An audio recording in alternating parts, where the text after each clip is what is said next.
So I'm really pleased, I'm really honored this morning to be talking about what Jesus said and hanging on Jesus' words. I'm really impressed with you guys. Like, you can hear Jesus' voice from the crowd.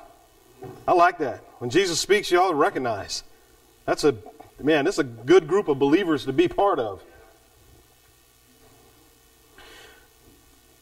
So like I say, this series, this is not necessarily, my normal, thanks dude, expository teaching where we say we're going to do a book, we're just going to do just this passage or whatever.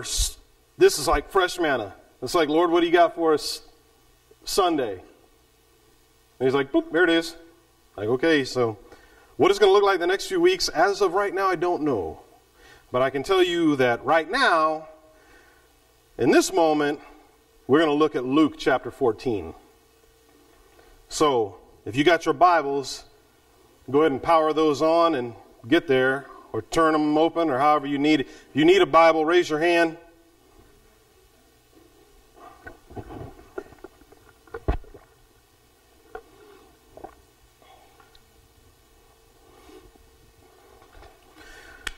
Luke chapter 14, written by the Apostle Luke, who was a physician. So I don't know if Luke had a scribe or not. I would certainly hope so, because if he's a physician, this would mean his whole gospel was written in very messy handwriting. Yeah. But I like Luke's approach, man. He goes back and he hits everybody up that, hey, were you there? Yeah, I was there.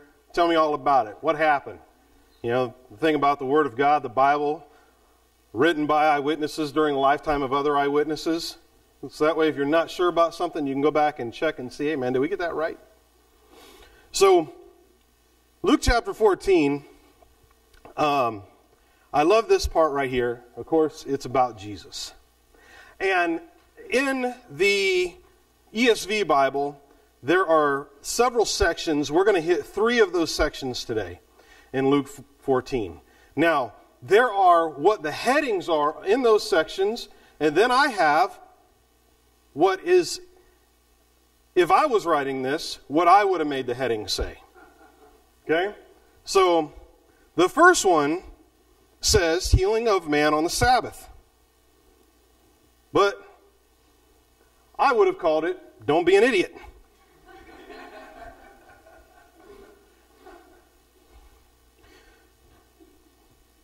But that's me.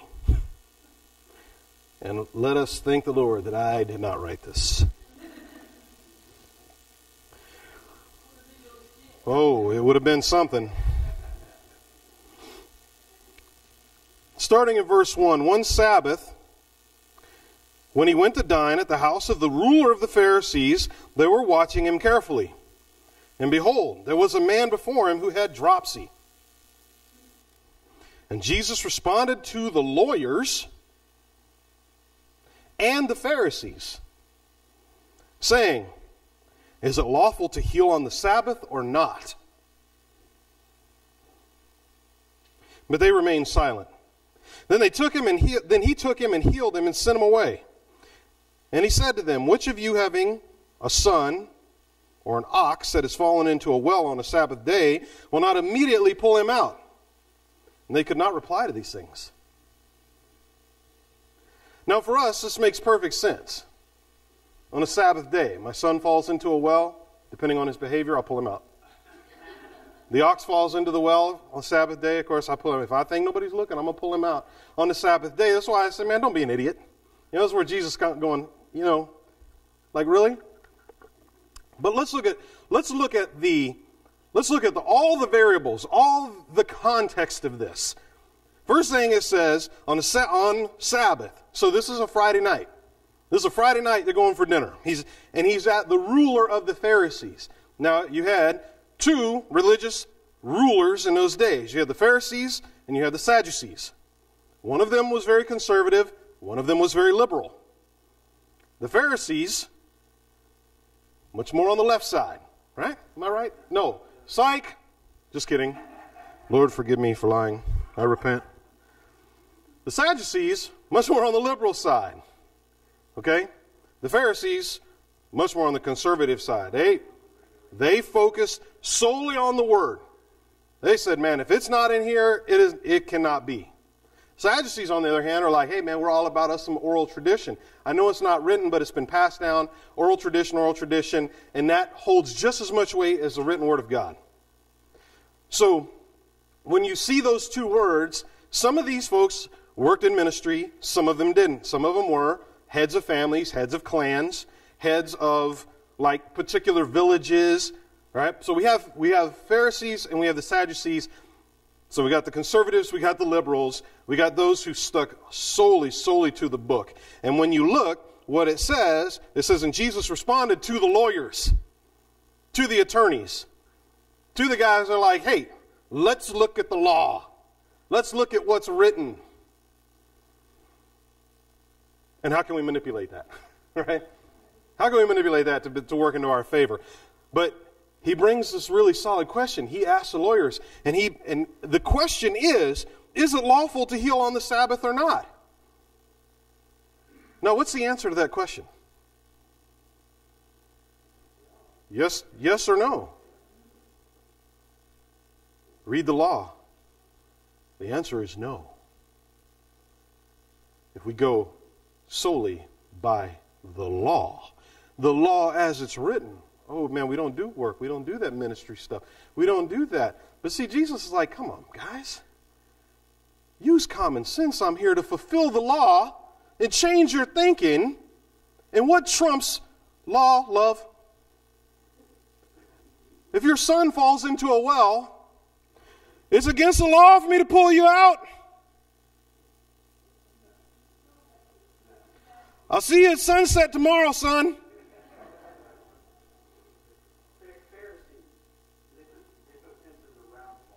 Fences around the law. I love that. Okay. We can't do that, right? So Jesus, he brings this question. It's like, and I just sat in a class last Friday on protection for bodies of worship, right? Like the whole thing, child abduction, active shooters, all this stuff for places of worship, places of business. I sat in on this class. And it was so funny because the district attorney of our county was the one who hired this company and put this thing on for pastors and people and clergy. And, and all these questions were coming up. Well, can we do this? Can we do that? What is this? What is that?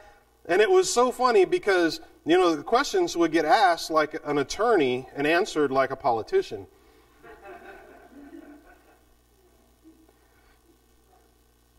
All changing the scope and changing the perspective. But Jesus asked the lawyers, he's like, those who are studied up on the law, he says, I ask you, if we just go right off the law, we just look at as it is written, is it lawful for this? Could we heal on the Sabbath? But they shut up because they're like, well, how do we manipulate that? It's like when your wife is angry and she asks you a question, there's no right answer. You're like, there's just no good answer for that. I just don't know. But then Jesus heals the man on the Sabbath. He heals him. Yeah, I quickly try to skirt over that one. But he heals the man. And he makes it a point. He says, man, if your son falls into a well, if an ox falls into a well on the Sabbath, man, which one of you guys wouldn't reach in and pull this guy out? Pull that critter out. Pull your son out. He makes a point. He's making a point to go, listen, understand the law and what it's fulfilled, and that when we cover things with grace and with mercy and with love, how that changes the world, right? We have a lot less kids getting pushed into wells.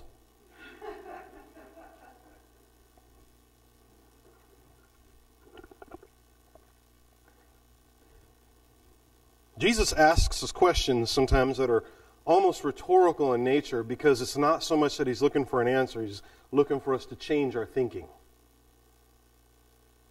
The rest of the world on the outside of the church looks into the church and goes, well, you guys are all about rules, and you're all about do's and don'ts, and mostly don'ts, and condemnation, and all this stuff. And here's Jesus right here telling us, well, the law says don't do this, but come on, man.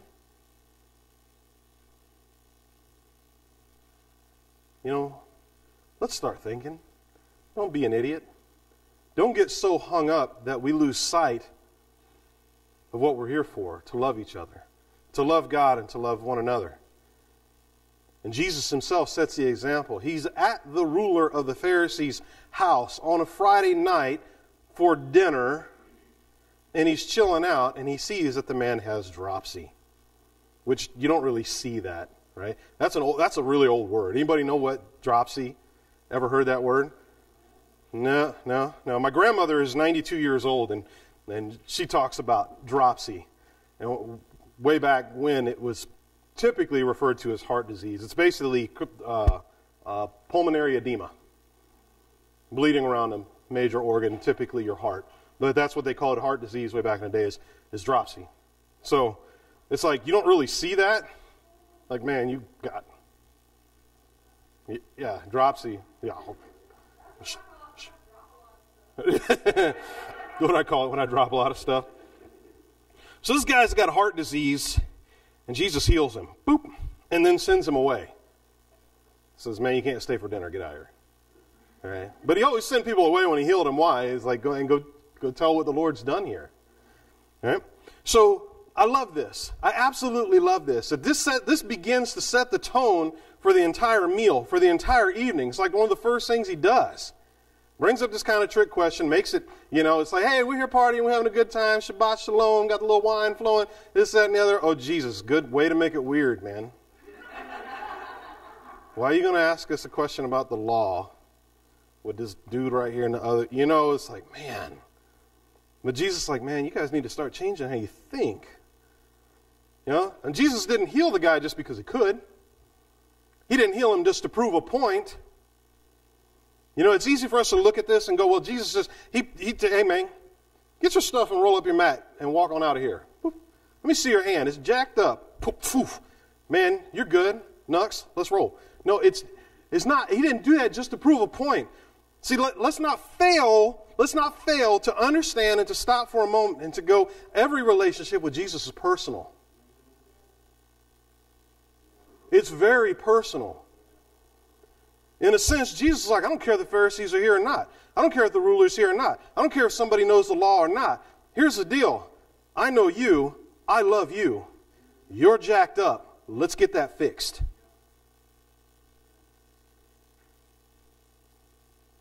What if you're the son who's in the well? What do you mean you'll be here tomorrow night? No. No. That ain't going to work. But Jesus is that dude, man. He's that guy. Hey, I love you. Reach down and grab you and pull you right up from where you're at. See, stop thinking so rigidly, parasitically, and start thinking more kingdom-minded.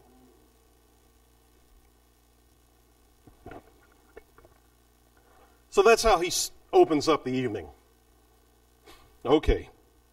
So let's move forward. The parable of the wedding feast. Jesus tells a parable. We start in verse 7. Now, the parable of the wedding feast, I would have called it a little bit something different.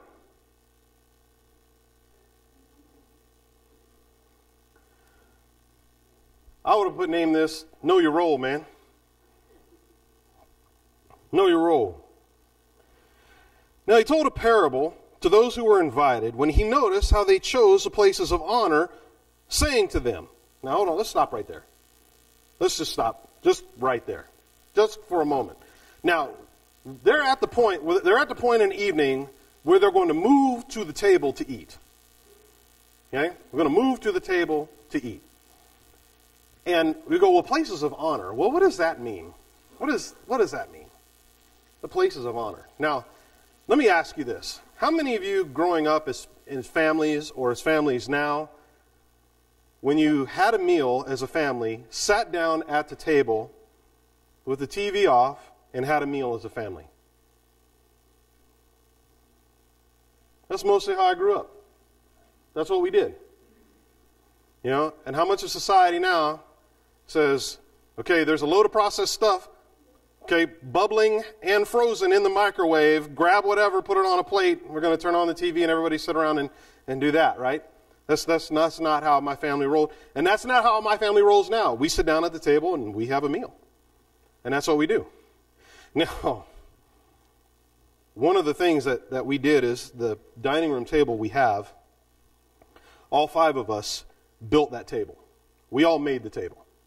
We cut the wood, glued it together, we sanded it, all right, we hammered it, we nailed it, we screwed it, we did everything, we stained it, we finished it, we did everything. So all 5 Rogers have some personal investment into this table. So once we got that thing together and we got it in the house, guess what everybody wanted to do? They wanted to eat at it. Hey, motivation, right? So that's what we do. We sit down. So just happened to work out where I sat at one end of the table one of the first times we ate. And when we did, that all of a sudden became my spot. And Lily, what do you guys call where I sit at the table? The head. Now when guests come over, they sit down kind of at the other end of the table because, we're a large clan, so we populate. And they come the other end. And anybody who sits directly from across me, where do they sit? The butt of the table. That's what they call it. There you go, you're at the butt. Now, you know what's funny is I didn't come and sit down one day and just say, I'm going to stake this claim. Let me just spread out right here. This is my spot. Moving forward, it just kind of was a natural progression. Everybody said, okay, Dad, you're right here. Okay, Frank, you sit right here. Whatever. And it's amazing because even if I'm acting like a butt, I still get to sit at the head. They put me at the head of the table. Well, one time, I'm trying to think how long ago it was, man. Maybe 7 or 8 years ago, Ray and Melissa came to the house. And it was just, and I've never thought twice about it. I just sat down on the bench, kind of on the other end of the table, and I sat there and had the food, and, I'm always first at the table, you could tell. I'm first at the table, and I'm sitting there waiting, and everybody's coming, and it was like, they walked in and looked at me like, what's wrong with you, man? I was like, what are you doing? I'm sitting down to eat. Hurry up. I don't care what you're doing. Sit down so we can pray so we can eat. And they're like, why are you sitting there? I said, I don't know, because I just sat down, Your seat's up there. I was like, well, I know that's normally where I sit. This is not assigned seating, I just sit. And so the girls sat down, 7 or 8 years ago, so Lily was like 5 or 6, and she was like, it's just weird, Dad, you got to sit over there. And then Evelyn was like, yeah, Dad, what do you, yeah, everybody was all weirded out. So I'd get up, and I'd go over, and I had to put my food down, and I sat down, and they're like, okay, now it's good.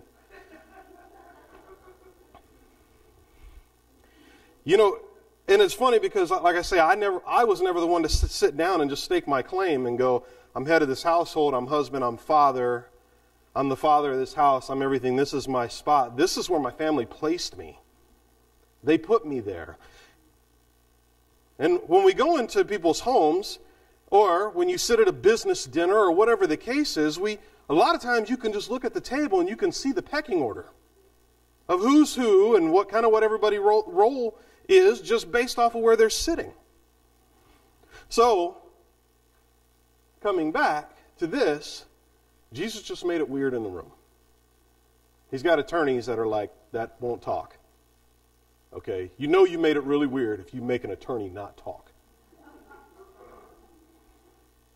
A guy just got healed and left. So, okay, well, I guess he's out. All right, well, I get his. Now it's time to eat.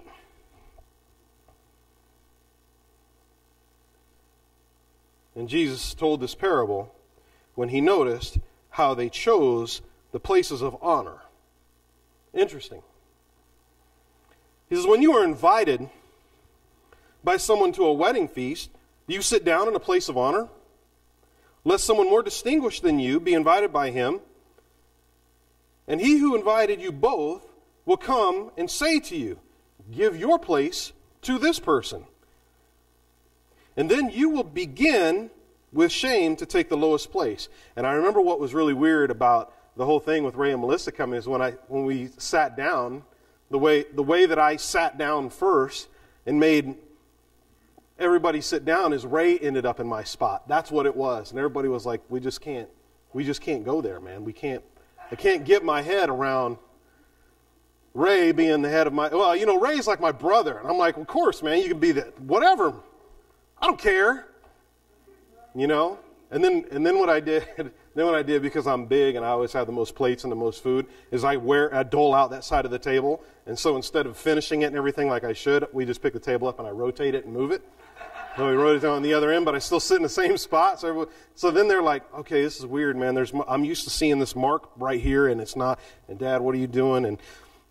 But it's funny how when we come into a room with other people, we immediately start trying to classify, oh, that guy, he must make about this much money. And look at what this guy's wearing, and he's obviously colorblind. And look at what this guy's wearing, and, obviously his wife dresses him, and, wonder what he does for a living. And, we start to classify people, and we start to create a hierarchy in our minds. And so Jesus is sitting back, and he's watching this whole thing happen. He's watching how these guys did this. And then he begins to tell the parable. And he says, give your place to this person. You'll begin with shame to take the lowest place. But when you are invited, go and sit in the lowest place so that when your host comes, he may say to you, friend, move up higher. Like, you've earned enough points for an upgrade, man. Come on over here. You were sitting here, and you come over here. But see, it wasn't amongst peers. It wasn't amongst each other that they decided that. It was the host. It was the father of the home, the head of the household, who was the one who said, hey, you here, and you have moved up here, and who do you think you are? Where do you think you're sitting? Go over there. And it was weird because, I was not sitting in my place of honor, yet that's how I felt. Like I was being shamed. Like, what are you doing, man? Lily's 5 at the time. She's like, yeah, Dad, what are you doing? Take your spot, man. Know your role. You're in charge of this bus. Oh, okay. Well, this means we're going to eat sooner, then by all means. But Jesus says all this to make a point. In verse 11, he says, for everyone who exalts himself will be humbled, and he who humbles himself will be exalted. And again, this goes completely against any social norm at that time. But then guess what? Even in our time. And it's kind of funny when we talk to people. Some years ago, I was in a small group, and there was a young couple in this group. And she was pregnant. They'd been married, less than 2 years. And they were pretty young, 22. And she was a believer, he was not. The husband was not. And so I'm asking him, I'm like, because he was wearing not a suit, but a sport coat. And I was asking him, like, what do you do for a living, man? You're married, you got a kid on the way. I'm assuming you're gainfully employed. You know what happens when you assume, though, right? So he goes on and starts telling me about venture capitalism in a production company on this marketing initiative for nightclubs. And I'm listening to all these words. And I'm like, but you're wearing a sport coat to a small group on a Tuesday night. So, in his mind, he was a big-time business owner. But in reality, he made minimum wage passing out flyers in front of a nightclub.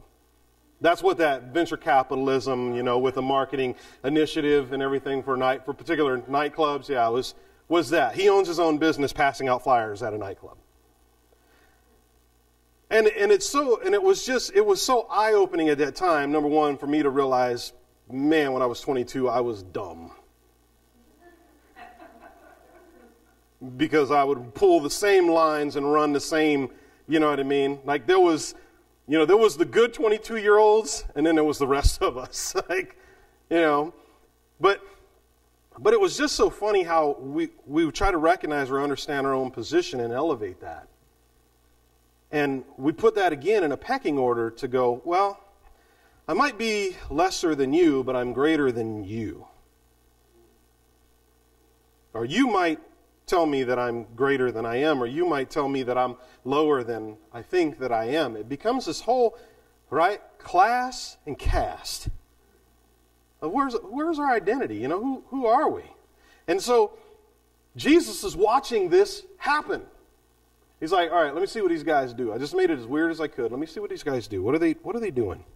And so they all, get into their own pecking order and whatever else. So then everybody sits down, and what's the first thing he does? Make it weird again. Let me tell you guys a story. I'll tell you a story about,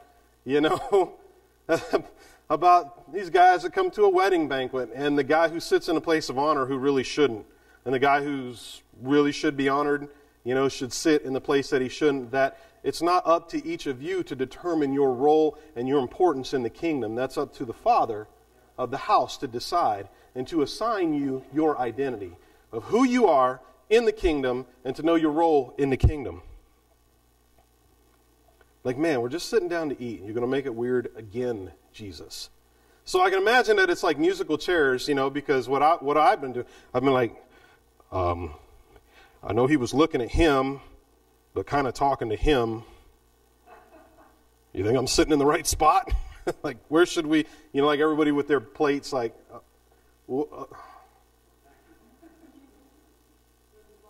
yeah, I got to go to the bathroom, and then, hope when you get back that everybody's moved where they're supposed to be. But again, it wasn't Jesus saying, you sit here, you sit here, you sit here, you sit here. You're an idiot. You think you're more than you are. You don't think enough of yourself and everything else. He just throws it out there, and what does he make everybody do? Stop and think. Stop and think. So he goes on and he tells another parable at dinner that he's already made it awkward twice. And this is the parable of the great banquet, is what the heading is on this. And, of course, I have my own heading. Well, look who showed up. That's what I would have called this. I would have said, well, look who showed up.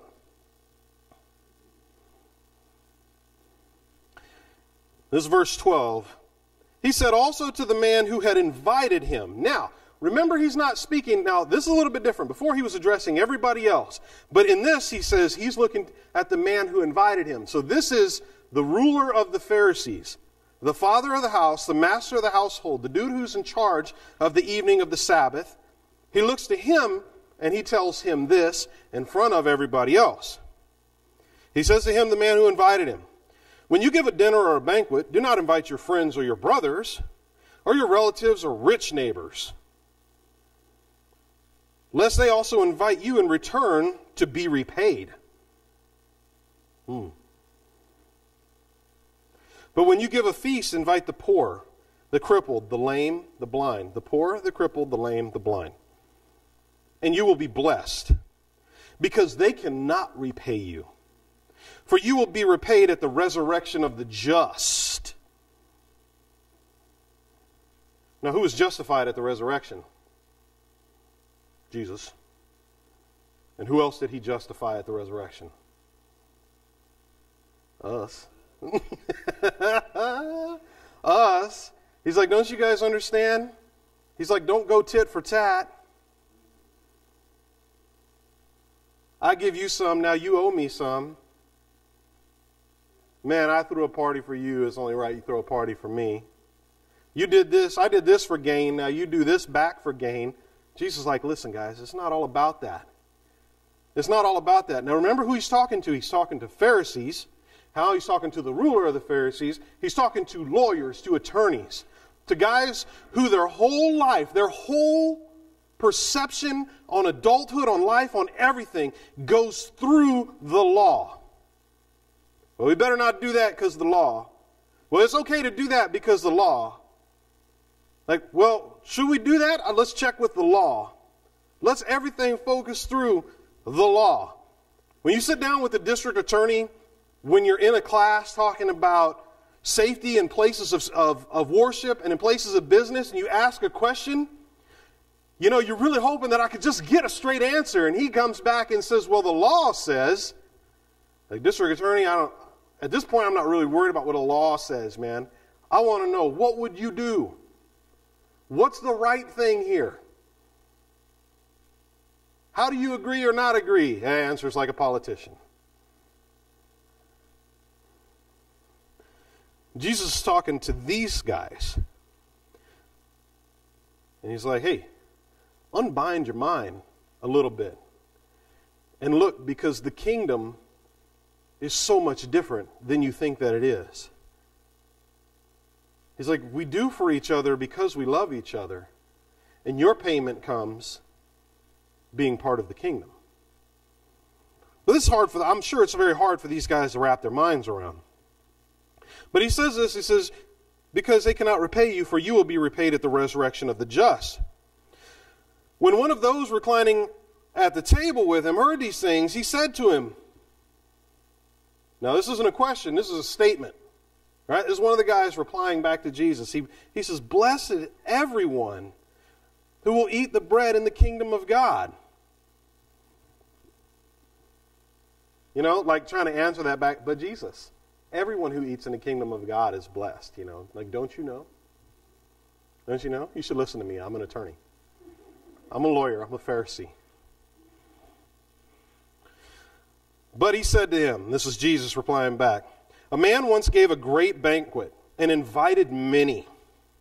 Now, this is not a parable, because he doesn't start saying, hey, let me tell you a parable. He's saying, hey, there was once a great banquet, and there was a guy who invited many. And at the time for the banquet, he sent his servant to say to those who had been invited, come, for everything is now ready. The banquet is on. Right? This party is about to be on like Donkey Kong. So all of you who got invites, I'm going to send out my servant. He's going to come. He's going to let you know that the time is now. It is at hand. Okay? And now we're going to rock out until we clock out. You guys show up to the banquet. So he sends a personal messenger out after an invitation and says, hey, the banquet is ready. But they all alike began to make excuses. The first said to him, I've bought a field and I must go to see it. Please have me excused. And another said, I've bought 5 yoke of oxen, and I must examine them. Please have me excused. And another said, I have married a wife, therefore I just plain can't come. She said no. From the time you invited me to the time I got married, dude, so I am on lockdown. So the servant came and reported these things to the master. Then the master of the house became angry and said to his servant, go out quickly to the streets and the lanes of the city and bring in the poor and crippled and blind and lame. And the servant said, sir, what you have commanded has been done, and yet there is still room. Oh. And the master said to his servant, go out to the highways and hedges and compel people to come in, that my house may be filled. For I tell you, none of those men who were invited shall taste my banquet. Now, he doesn't start off saying that this is a parable or this is a story or this is a lesson that I want to teach you. He said once this happened. And what is Jesus referring to or speaking about? Now, if we go back to the 14th chapter of Zechariah, we're talking about the Feast of Tabernacles. We're talking about when he spoke, hey, there's going to come a day where the king is going to reign and he's going to put on a big feast and everybody and all nations are going to come to celebrate and to be at his table. Now, what did we just celebrate, guys? The Feast of Tabernacles, right? Of booths. We were there with each other, but whose table were we really at?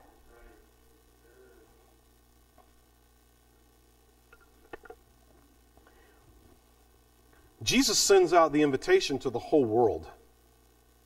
The world perceives that as, oh no, you know what? You can only come and dine at the Lord's table if you're wealthy, if you got it together, if nobody can see sin in your life, if you're financially stable, if your marriage is the textbook, example of what marriage should be, if you're the most godly guy on the planet, you pray 11 times a day, and right? That's what the world's perception is of what the kingdom of God is and what the church is, and that this is what it takes to get into that kingdom. Well, Jesus is like, yeah, they're invited. But they have no time for me because we have wealthy people because he owns land and he's got to go tend to the land. Because you're a landowner, a business owner. Because there's somebody else who's wealthy, right? You know, how was wealth measured back in that day? Was it by, by your bankroll land? And then the other thing was livestock. Right? Why was Abraham? Abraham didn't own any land. But he was a baller because he had livestock. So much livestock that he couldn't cohabitate with Lot. Because Lot was like, man, dude, you got so much. Your critters eat up everything. There's nothing left for my critters. Like, what is like, man, you are paid, bro. Jesus going, yeah, hey, man, he's invited.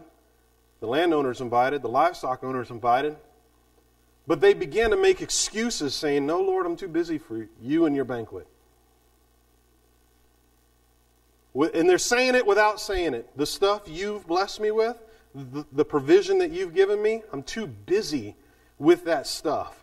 Oh, now I'm married. I'm in this relationship. I got a wife, she's uber high maintenance. Like so high maintenance, I can't break away and come for one dinner, for one banquet with you. And and when we send out invitations to banquets and to parties, it's usually because we have a known number of seats. And so we invite a known number of people. And it's amazing how Jesus changes the entire scope of the kingdom and says, those who are invited, those who have the open invitation right there, those who society thinks should be part of this, have no time for this. And Jesus tells the servants, right? The master tells the servants, he says, go out and get the lame and the crippled and the blind and the poor. He says, don't go out and get the people that can do something for me. You go out and get the people that I can do something for. Jesus is calling us to his table. Who has brokenness? Who's got emotional hurt? Right? Who's got financial peril at times? Who's got relationship issues? Who's got work issues? Who's got... Man, there is not a second that goes by that I'm not in desperate need of Jesus. And he doesn't say, reach out to those that can come and do something for me and do something for the kingdom. Jesus says, reach out to those that I can do something for and make them part of my kingdom. And then, right? And then when he calls all of them, the servant says, there's still room. He says, man, you're not done yet. He says, literally go out. What does he say? To the hedges, right? Highways and the byways and hedges. He said, literally go out and beat them fools out of the bushes. Beat the bushes and see who comes out. Snatch them up and bring them to my table.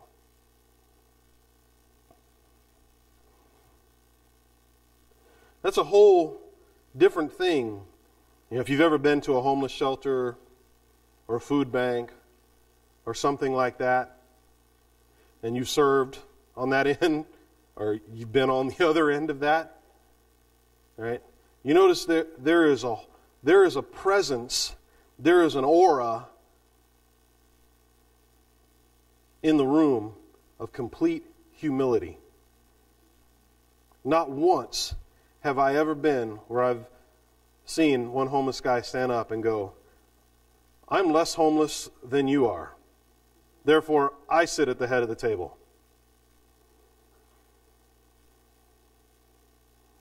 Because when we strip all that stuff away, all that mess that doesn't matter, the pecking order, not once have you ever, were you going to go to a homeless shelter and see homeless guys standing around the table? Now, where shall we sit? Now, who is greater here in the kingdom of homelessness and of brokenness?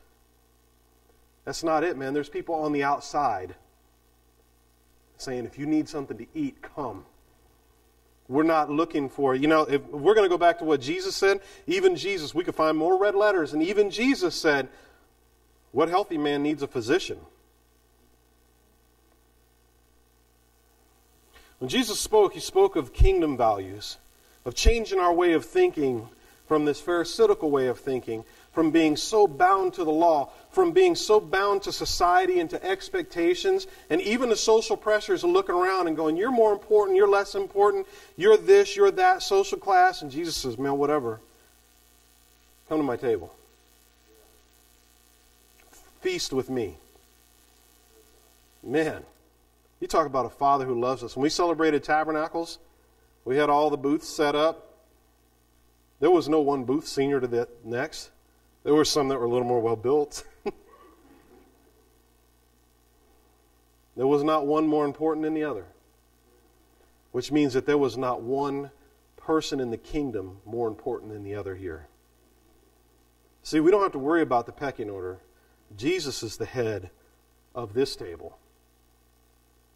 And he'll fake us out every now and then because he'll sit in a humble spot. And we go, hey, Jesus, what are you doing, man?